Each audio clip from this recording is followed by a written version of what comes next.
పాపమునకు వేతనము మరణము,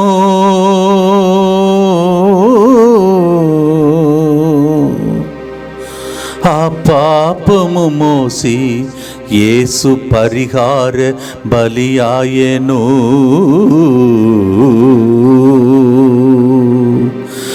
భారమైన సిలువా కొరడాల దెబ్బల నడుమా, నిన్ను నన్ను తలంచి కొనసాగిన త్యాగ పయనం,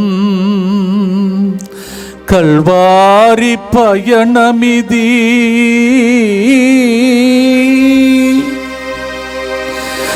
నన్ను నిన్ను బంధకాల నుండి విడిపించే పయనమిది. త్యాగమూర్తి యేసుక్రీస్తు కల్వారి పయనమిది. మన రక్షణ పయనమిది.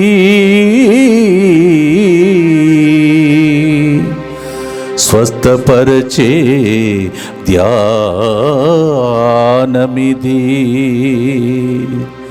విడుదలనిచ్చి పరలోకం చేర్చే ధ్యానమిది.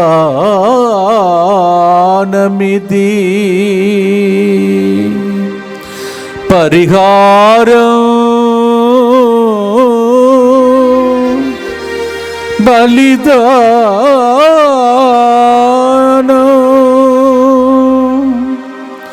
పాప పరిహారం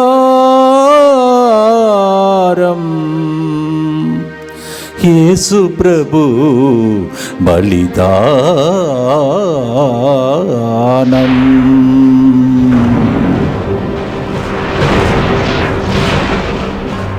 ప్రియమైన సహోదరి సహోదరులారా,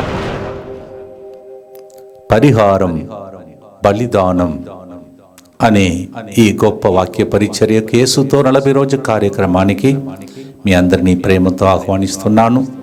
మీకోసం ప్రతిరోజు దైవజనులు ఇక్కడికి వచ్చి ఎంతో మంది త్యాగం చేసి ప్రయాణం చేసి మీ జీవిత పయనంలో మీకు తోడుగా ఉండాలని, అద్భుతాలు జరగాలని, కన్నీరంతా తుడవబడాలని, మీరు కోరుకున్న దానికన్నా ఊహించిన దానికన్నా ఎక్కువగా దీవించాలని ముందుకు వచ్చి ఈరోజు మన మధ్యలో ధ్యానాంశం నేర్పించబోతూ ఉన్నారు.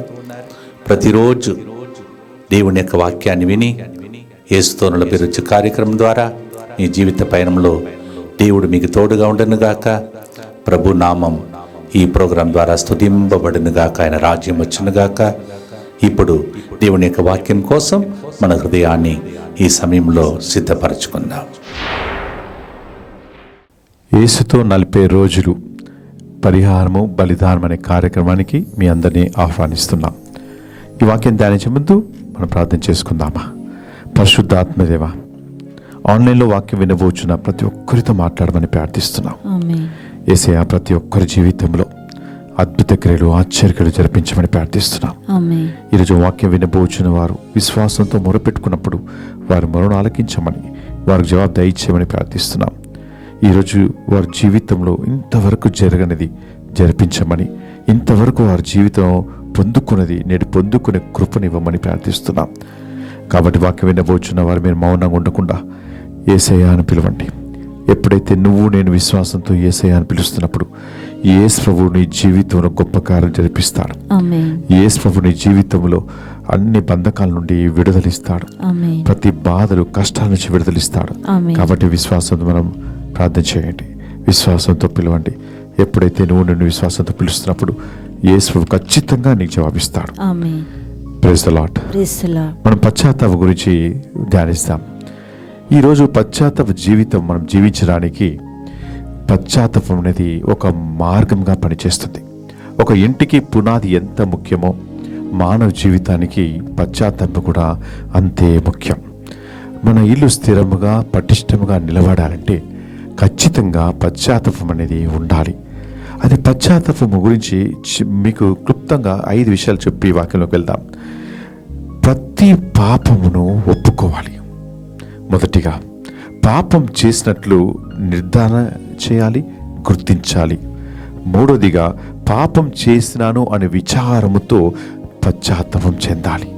నాలుగోదిగా మారు మనస్సు, ఈ పాపం నుండి పూర్తిగా నేను విడిచిపెడతాను, ఈ పాపం ఇక చేయను అని పటిష్టంగా నిర్ణయం చేసుకోవాలి. ఐదవదిగా ప్రభువా నన్ను క్షమించు, మన్నించు అని అడగాలి. ఈ పశ్చాత్తాపంకి ఈ 5 మెట్లు ఖచ్చితంగా మీరు వాక్యం వినబోచున్న వారు మీరు అడగండి. ఈరోజు ఖచ్చితంగా ఆ వాక్యం మీ బలపరుస్తుంది. పశ్చాత్తాపం అనేది గుర్తించుకోండి, మన మనస్సు, మన హృదయము, మన దిశ, మన ప్రవర్తన, మన వైఖరిలో మార్పు అనేది వస్తుంది. Praise the Lord. అంటే ఆ పాపాన్ని సహించే బదులు ఇప్పుడు మనం దానిని ఆ పాపమును ద్వేషిస్తామన్నమాట. సర్వశక్తిమంతుని దేవునికి విధేయత కలిగి జీవించడానికి మనం పూనుకుంటాం. పశ్చాత్తాపం అనేది మన పాపం నుండి విముక్తి పొందడానికి, మరి వాటి కోసం క్షమాపణ పొందడానికి అందించిన ఒక మంచి మార్గమని గుర్తుంచుకోండి. పాపం అన్న మనకి మా జీవితంలో ఏం జరుగుతుందంటే ఆధ్యాత్మికంగా మా జీవితానికి అది అడ్డుగా నిలుస్తుంది.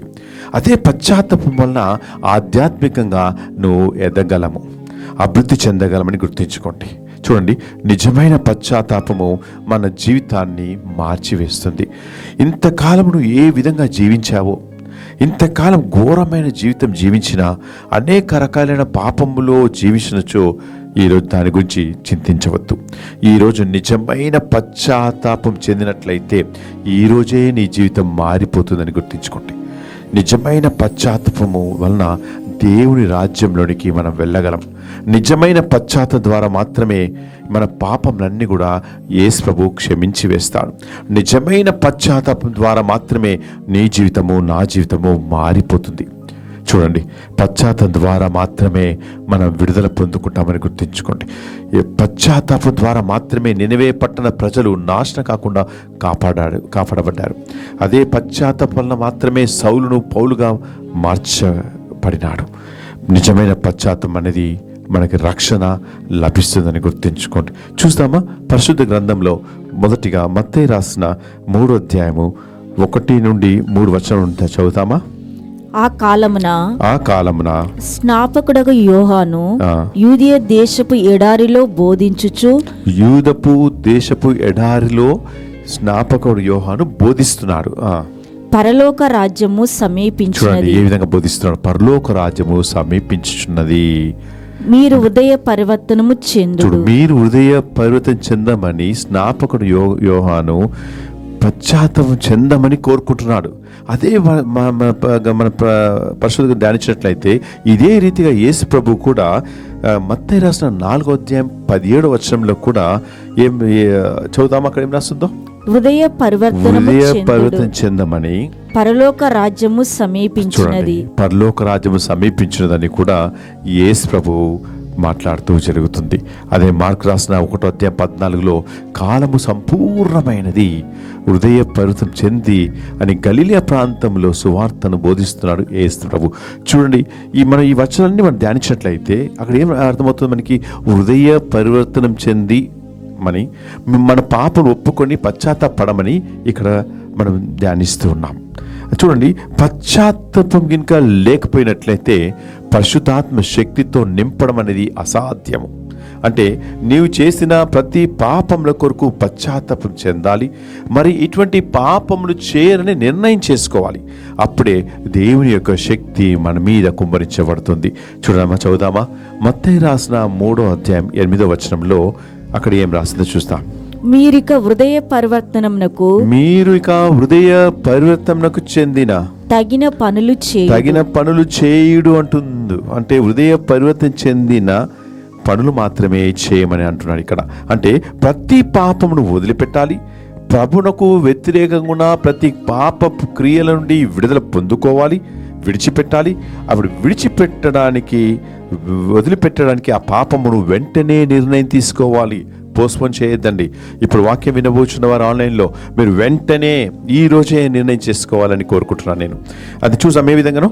మత్తయి రాసిన 3వ అధ్యాయం 10వ వచనంలో అక్కడ ఏం రాసిందో చూద్దాం.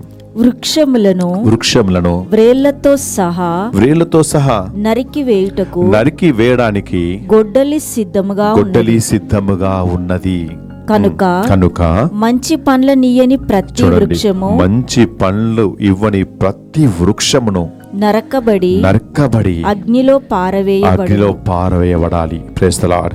అంటే ప్రతి పాపములను అగ్నిలో పాడవేయమంటున్నాడు, కోరుకుంటున్నాడు ఇక్కడ. అంటే మంచి పండ్లు ఇవ్వని ప్రతి వృక్షమును నరికివేయమంటున్నాడు. అంటే మంచిది మనలో లేకపోయిన చెడు క్రియలను అని వేర్లతో సహా నరికివేయమంటున్నాడు. అంటే పైకి మన పాపంను తీసివేయదండి, వేర్లతో సహా. ఇక ఈ పాపము చెయ్యను, ఆ పాపం వైపు నేను చూడను అని మీరు ఈ రోజే నిర్ణయం తీసుకున్నప్పుడు దేవుడు నీ జీవితంలో గొప్ప కార్యం జరిపిస్తాడు. అంటే నీ జీవితం మారాలి అని ప్రభు పదే కోరుకుంటున్నాడు. రోమిలకు రాసిన 12:1-2 వచనంలో ప్రతిమాలి కోరుకుంటున్నాడు. ఈ లోక ప్రమాణాలు అనుసరింపకుడు, ఈ లోకం వైపు దృష్టిని కేంద్రీకరింపకుడు అని ప్రభు అడుగుతున్నాడు ఇక్కడ. ఖచ్చితంగా పశ్చాత్తాప హృదయముతో నింపబడాలని, పశ్చాత్తాపం చెందాలని, ఒక ఫలించే వ్యక్తిగా ఉండాలని ప్రభు నిన్ను నన్ను కోరుకుంటున్నాడు. ఫలించకుండా వ్యక్తిగా ఉండకూడదు అని ప్రభువు పదే ప్రతి ఒక్కరిని బ్రతిమాలి కోరుకుంటున్నాడు. చూడండి, కొన్ని సంవత్సరాల క్రితం మనకు తెలుసు, కరోనా అనే భయంకరమైన ఇది వచ్చినప్పుడు అనేక వేల జనులు చనిపోయారు. కానీ వారికి పశ్చాత్తాపం చెందడానికి అవకాశం లేకపోయింది. కానీ ఈరోజు వాక్యం వినబోచున్న మనందరికీ పశ్చాత్తాపం చెందే అవకాశం ఉన్నది. కాబట్టి ఈరోజే నిర్ణయం చేసుకోండి. ఏ పాపమైతే నీకు అడ్డుగా నిలబడుతున్నాయో, ఏ పాపం వలనైతే దేవుడికి దగ్గరగా రాలేకపోతున్నామో, ఆ పాపం అన్నిటిని వేళ్లతో సహా నరికివేయమని ప్రభు నిన్ను నన్ను పదే కోరుకుంటున్నాడు. అందుకే చూడండి, లూకా రాసిన 13వ అధ్యాయం 9వ వచనంలో ఏం రాసిందో చూద్దామా. లూకా రాసిన 13వ అధ్యాయం 9వ వచనం. ముందుకు ఫలించినా సరే లేనిచో కొట్టి పారవేయమంటాడు. అంటే ఫలించకుండా ఉంటే తీసివేయమన్నా. అంటే మనలో పాపం మనం ఫలించకుండా అడ్డుపడుతుంది అనుకోండి, అభివృద్ధిలోనికుండా ఆ పాపం అడ్డుగా ఉంటుంది అనుకోండి, అది కొట్టి పారవేయమంటున్నాడు దేవుడు ఈరోజు. అంటే మనం పదే నిన్ను నన్ను ఏం కోరుకుంటా అంటే పశ్చాత్తాపం చెందాలి, పాపం ఒప్పుకొని ఆ పాపము చేయను అని నిర్ణయం చేసుకోవాలి. అంటే మన పరిశుద్ధ గ్రంథంలో ధ్యానిస్తున్నాం. సీరా జ్ఞాన గ్రంథంలో 17వ అధ్యాయము 25, 26, 29 వచనాలు చదువుదామా. అక్కడ ఏం రాస్తుందో చూద్దాం. మీ పాపములను విడనాడి, గుర్తించుకోండి, వాక్యం వింటున్న వారు జాగ్రత్తగా ఈ వాక్యం ధ్యానించండి. మీ పాపమును విడనాడి ప్రభు వద్దకు రమ్మంటున్నాడు. అతని ఎదుట ప్రార్థన చేసి, మూడోదిగా అతని ఎదుట ప్రార్థన చేసి మీ దోషములను దోషములన్నిటిని కూడా తొలగించుకోమంటున్నాడు. చూడండి ఎంత చక్కని వాక్యమో. ప్రతి పాపమును విడిచిపెట్టమన్నాడు. ప్రభు వద్దకు రండి అంటున్నాడు ఇక్కడ. అతని ఎదుట ప్రార్థన చేసి మనలో ఉన్న దోషములన్నిటిని కూడా తొలగించుకోమంటున్నాడు. తర్వాత కిల్బిషము నుండి వైదొలగి మహోన్నతుని వద్దకు మరలిరండి. మహోన్నతం దగ్గరికి మరలిరండి అంటే ప్రతి ఒక్క పాప క్రియలను వదిలిపెట్టి మహోన్నతి వద్దకు మరలిరండి. దుష్టత్వంను పూర్తిగా విడనాడమని ప్రభు ఇక్కడ కోరుకుంటున్నాడు. అంటే ప్రతి పాపమును పక్కకి రావాలి, ప్రతి పాపమును వదిలిపెట్టాలి. మనం గమనించినట్లయితే ఆదికాండం నుండి దర్శన గ్రంథం వరకు హృదయ పరివర్తనం చెందమని కోరుకుంటున్నాడు ప్రభు. అంటే పశ్చాత్తాపం చెంది ప్రభు వద్దకి మరలి వచ్చినప్పుడు ప్రభు నేను చూసి ఆనందిస్తాడు. కాబట్టి ఈరోజు నేను చేసుకోండి, ఏ పాపమైతే మన జీవితాన్ని ఆధ్యాత్మికంగా ఎదగకుండా అడ్డుపడుతుందో వాటిని తొలగించడానికి సిద్ధంగా ఉండండి. ఎందుకంటే నువ్వు ఆధ్యాత్మికంగా ఎదగాలి అంటే, నువ్వు అభివృద్ధికి చెందాలి అంటే మనలో ఉన్న పాపంను తీసివేయాలి, పశ్చాత్తాపడాలి, హృదయపూరితం చెందాలి. అప్పుడు మాత్రమే దేవుని రాజ్యంలోనికి మనం ప్రవేశించగలం. ఏ విధంగా తెలుసా? సీరాపుత్రుడు 17వ అధ్యాయం 29 చదవండి. అతడు ఆ. మహాకృపతో అతడు మహాకృపతో తన చింతకు వచ్చు వారినెల్లా తన దగ్గరికి వచ్చిన వారి అందరినీ క్షమించు. క్షమించి వేస్తాడు. మన దేవుడు ఎంత గొప్ప దేవుడు చూడండి.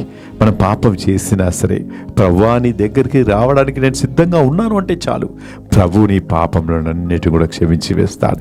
అదేవిధంగా పరిశుద్ధ గ్రంథంలో యావేలు రాసిన 2వ అధ్యాయము 12-13 వచనం చదువుదామా? అక్కడ ఏం రాస్తుందో చూస్తాం. ప్రభు ఇట్లా అనుచున్నాడు, ఇప్పుడైనా సరే మీరు పూర్ణ హృదయముతో నా చింతకు మరలి రండి. చూడండి, ఇక్కడ కూడా ఇదే వాక్యం ధ్యానిస్తున్నాం మనం.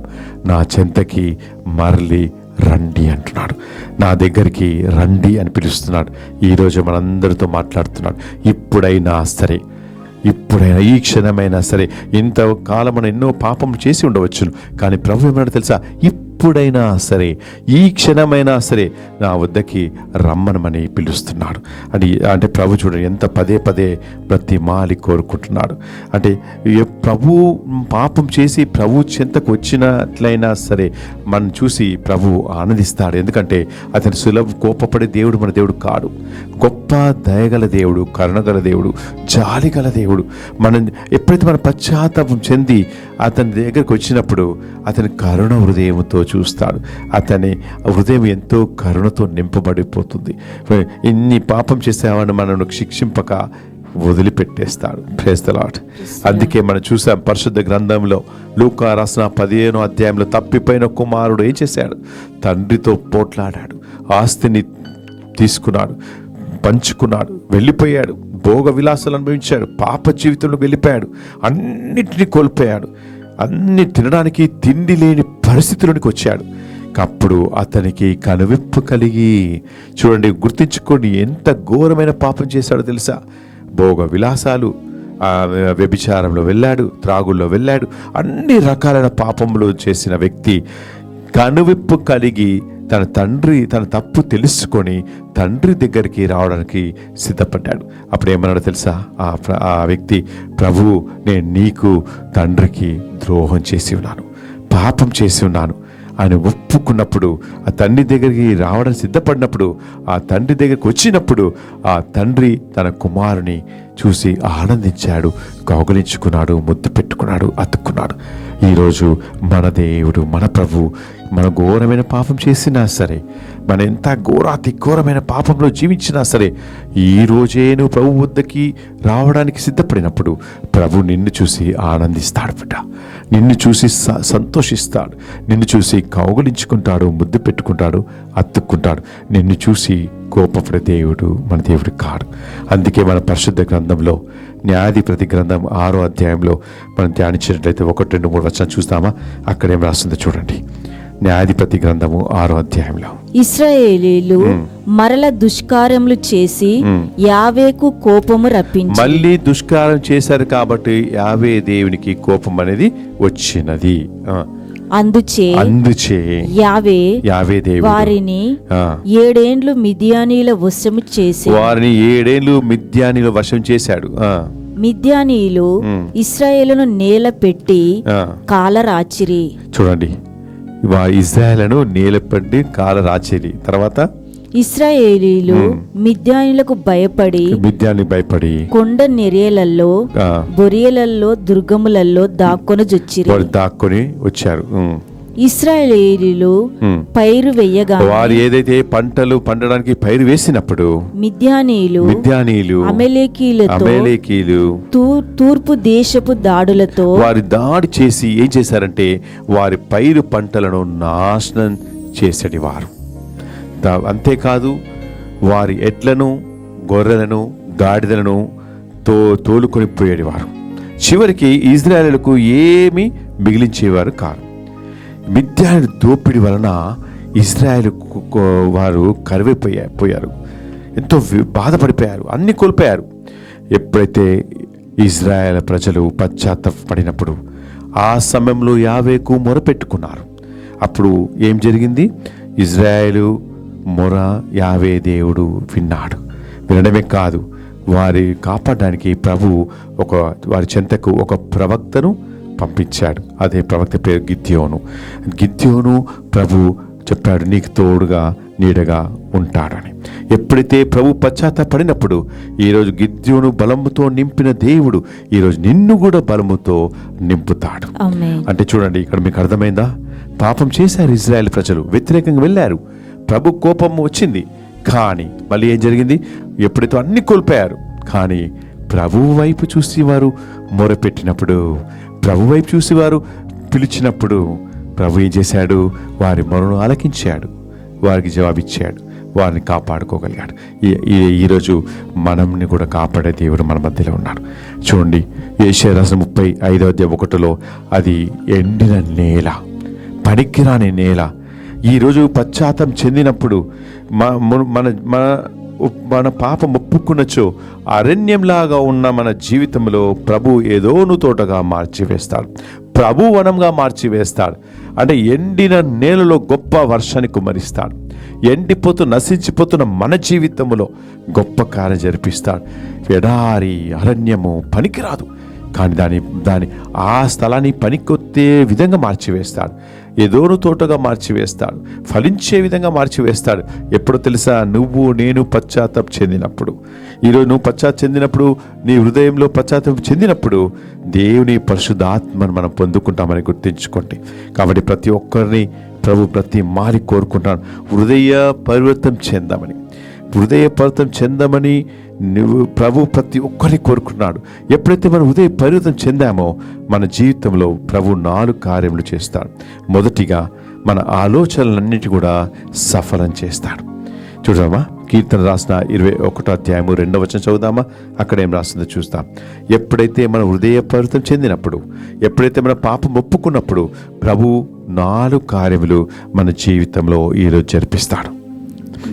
నీవు అతని కోరికలు తీర్చితివి, మీరు అతని కోరికలను తీర్చితిరి, అతని వేడుకోలను ఆలించితిని. చూడండి, మనం హృదయ పరివర్తన చెంది దేవుని చిత్తంలో నడుస్తున్నప్పుడు నీకు ఆలోచనలను పెట్టుతాడు, మన మనసులో ఆలోచన కలగ చేస్తాడు.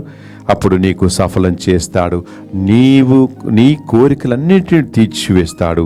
అతన్ని వేడుకొని ఆలకించి నేను అన్ని విషయాల్లో నీకు సఫలము చేస్తాడు.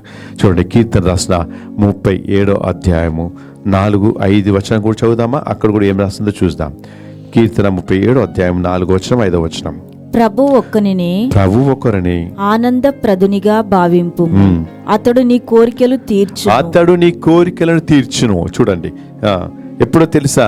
నీవు ప్రభు మీద భారం వేసినప్పుడు, నువ్వు ప్రభు మీద భారం వేసి ప్రభు నమ్మినచ్చు, అతడు నీ కార్యములను నెరవేర్చును. నువ్వు పశ్చాత్తాపం చెందినప్పుడు ప్రభు నీ ఆలోచనను సఫలం చేస్తాడు. నువ్వు పశ్చాత్తాపం చెందినప్పుడు నీ రోగాన్ని సఫలం చేస్తాడు. ప్రభు నీకు ఉద్యోగ విషయంలో సఫలం చేస్తాడు, నీ వ్యాపార విషయంలో సఫలం చేస్తాడు. మీ పిల్లల బంగారు భవిష్యత్తు ఇచ్చి వారిని కూడా సఫలం చేస్తాడు. ఎప్పుడో తెలుసా?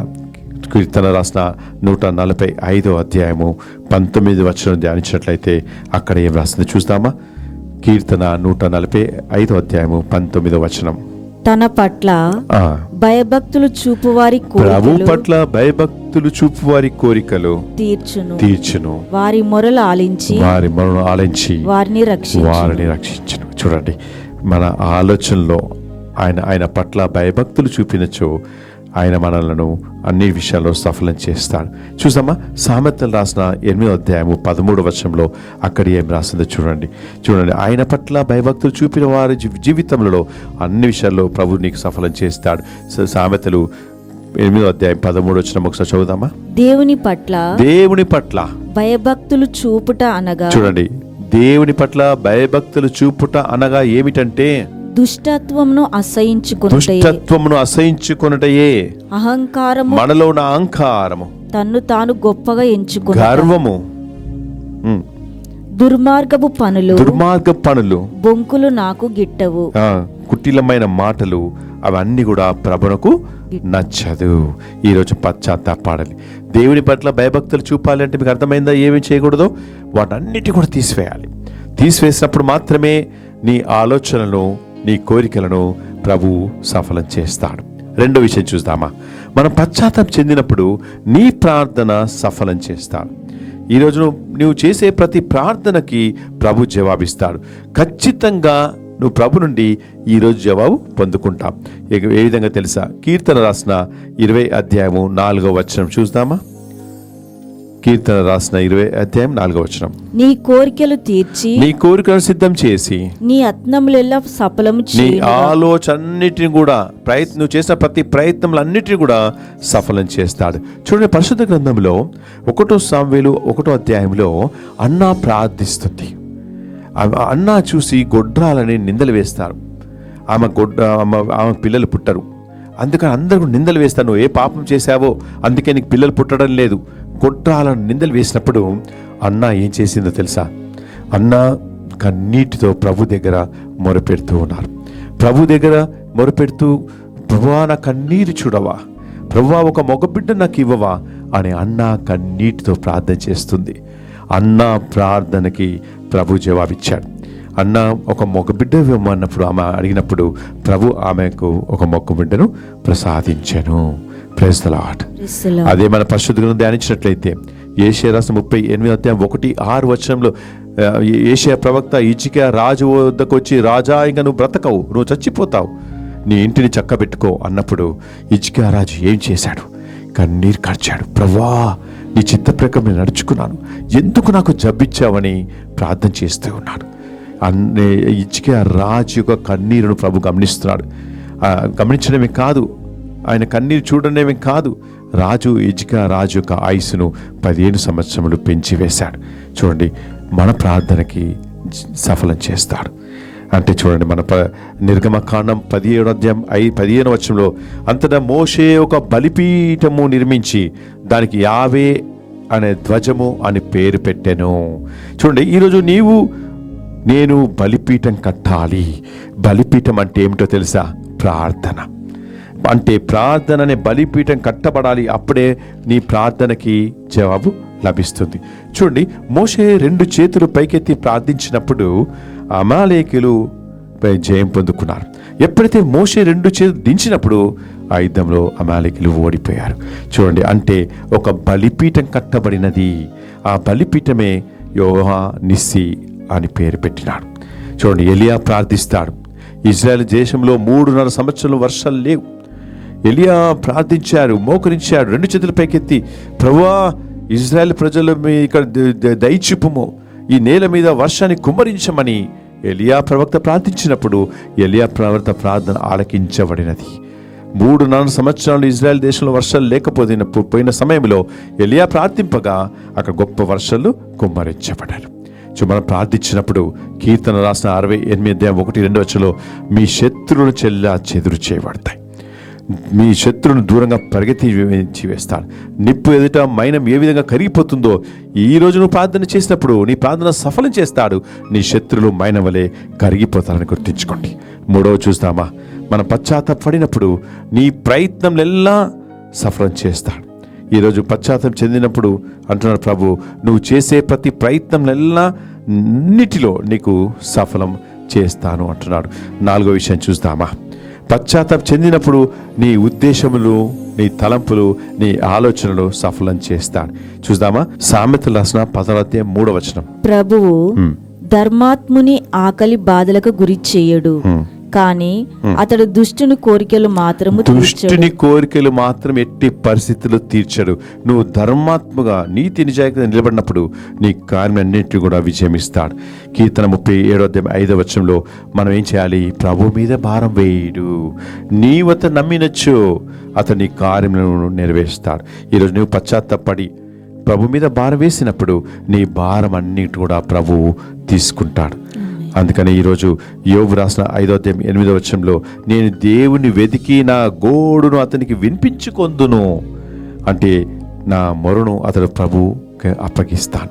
అంటే పశ్చాత్తాపం చెందినప్పుడు మనం మొరపెట్టుకున్న ప్రతి ఒక్క మొరను ప్రభు ఆలకిస్తాడు. ప్రతి ఒక్క మొరను ఆలకించడమే కాదు, నీకు జవాబిస్తాడు. చూడండి, యోనా రాసిన 3వ ప్రభు ఆజ్ఞ ప్రకారము యోనా నినివే పట్టణానికి వెళ్ళాడు. నినివే పట్టణ ప్రజలు భయంకరమైన పాపంలో జీవిస్తున్నారు. అంటే యాక్చువల్గా యోనా 3 రోజులు తిరగాలి ఆ పట్టణం అంతా, కానీ ఒక్కరోజు మాత్రమే ఆ పట్టణం తిరిగి చెప్పాడు వారితో. 40 రోజులు ముగియగానే నినవే పట్టణం అంతా కూడా నాశనం అయిపోతుంది అన్నాడు.